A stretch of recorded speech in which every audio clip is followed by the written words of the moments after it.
جی بہت شکریہ۔ یہاں پر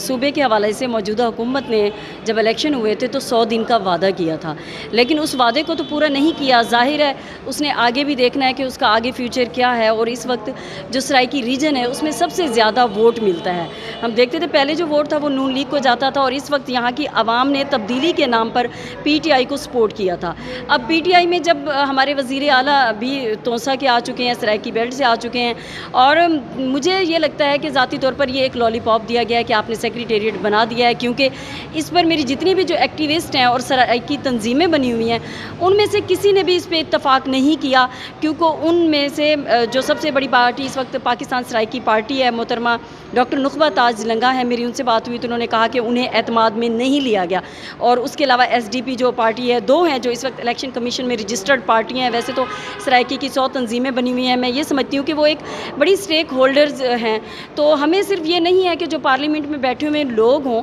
وہ جس طرح کا فیصلہ چاہیں کریں، ایسا نہیں ہے۔ ہماری جو عوام ہے وہ انہیں بھرپور مینڈیٹ دیتی ہے، اور عوام یہ توقع رکھتی ہے کہ اسی طرح سے جب ہم کہتے ہیں جمہوری حکومت ہے تو جمہوری انداز میں دیکھا جائے، ان سے جو وعدہ کیا گیا ہے وہ پورا کیا جائے۔ مجھے ایک طرف یہ بھی لگتا ہے کہ اگر سیکریٹریٹ بن گیا ہے، ہاں وفاق میں ہوتے ہوئے یہ ہے کہ سرائیکی کی کہیں بات تو چل نکلی ہے، کہیں نہ کہیں ان کے ذہن میں تو یہ ہے جس طرح سے پہلے بالکل اگنور کر دیا جاتا تھا، کیونکہ پاکستان پیپلز پارٹی کی حکومت تھی جب سابق وزیر اعظم یوسف رضا گیلانی تھے، تو اس وقت یہ تحریک بڑی چلی تھی، اور اس وقت کہا جا رہا تھا، اور پارلیمانی کمیشن بھی بنایا گیا، فرحت اللہ بابر صاحب اس کے جو تھے پارلیمانی کمیشن کو ہیڈ کر رہے تھے، اور ایک مسودہ بھی تیار کیا گیا، لیکن اس مسودے کو بس اس پارلیمنٹ کی زینت بنا کے رکھ دیا گیا، اس پہ کوئی کام نہیں کیا گیا، جبکہ پیپلز پارٹی ابھی بھی کہہ رہی ہے ایک آئینی آرڈر کریں اور صوبہ دیں، جبکہ ہم نے دیکھا کہ جو نون لیگ ہے ادھر بھی پنجاب میں 2 صوبوں کی آئیں، اور اس وقت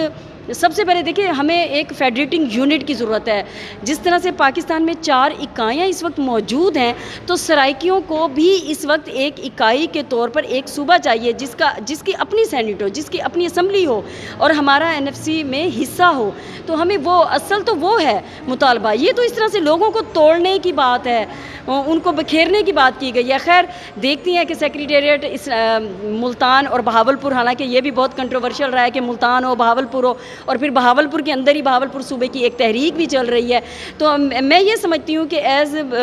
مطلب ہمیں یونٹی کے طور پہ کام کرنا ہے۔ ہمیں تمام جو سرائیکی ریجن کے جو لوگ ہیں ان سب کو اکٹھے ہو کے ایک ہی آواز بنانی ہے، اور یہ سب چیزیں طے کرنی ہے کہ ہمارا جغرافیہ کیا ہوگا، کتنے صوبے ہوں گے، اور اس کا دارالخلافہ کون سا ہوگا، اس کا نام کیا ہوگا۔ یہ بہت ساری ایسی چیزیں ہیں جو لمبی ہیں۔ خیر سیکریٹریٹ سے اس میں تو یہی ہمیں کہا گیا ہے کہ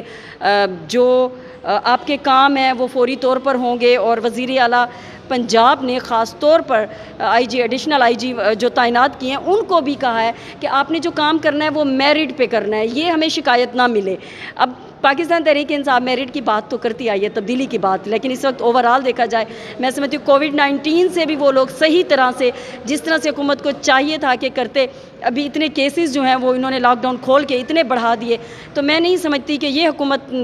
اس طرح سے اس کو فروٹفل کرتے ہوئے نظر نہیں آ رہی، لیکن ہمیں چیزوں کو دیکھ بھی لینا چاہیے، ہم بالکل رد بھی کرنے کی اس میں نہیں ہے۔ میں انفرادی طور پر ذاتی حیثیت میں خود کہتی ہوں کہ سیکریٹریٹ ٹھیک ہے، کہیں ہے تو صحیح، کہیں جو وہ سرائیکی جو 20 سال پہلے اپنی شناخت مانگتے تھے، اپنا نام مانگتے تھے، اور مختلف زبانوں کے حوالے سے کہا جاتا تھا ہماری زبان کے ہو، تو اب وہ تو کہیں کفر جا کے ٹوٹا ہے نا۔ تو یہ اچھا ہے کہ سرائیکیوں کو اس طرح سے ان کی ایک سہ بننے لگ گئی ہے، لوگ جاننے ماننے لگ گئے، ان کی رائے لینے لگ گئے، ان کی زبان کی الگ پہچان ہو رہی ہے۔ تو میں یہ سمجھتی ہوں کہ یہ اچھا ہے کہ سیکریٹریٹ، میری یہی دعا ہے کہ یہ اچھا چلے، اور آپ بہاولپور کے صحافی ہیں، متحرک ہیں، آپ لوگوں سے بھی یہی ہوگا کہ صحیح طرح کی اس طرح کی رپورٹنگ کریں، اور اب تو یوٹیوب چینلز آ گئے ہیں، اگر رپورٹنگ میں کہیں کوئی مین اسٹریم میڈیا نہیں بھی لیتا تو نہ لے، آج تو ہر فرد جو ہے وہ اپنا ایک چینل بنائے ہوئے ہے، تو آپ ان ایشوز کو ضرور اٹھائیں، اور یہ جو سیکریٹریٹ دونوں بن چکے ہیں ان کا فالو اپ ضرور کریں کہ یہ کہاں تک جو یہاں کی عوام ہے جس کا دیرینہ مطالبہ ہے اس کی داد رسی کرنے میں، ان کی تکلیفوں اور ان کے مسائل، ان کی محرومیوں اور پسماندگیوں کو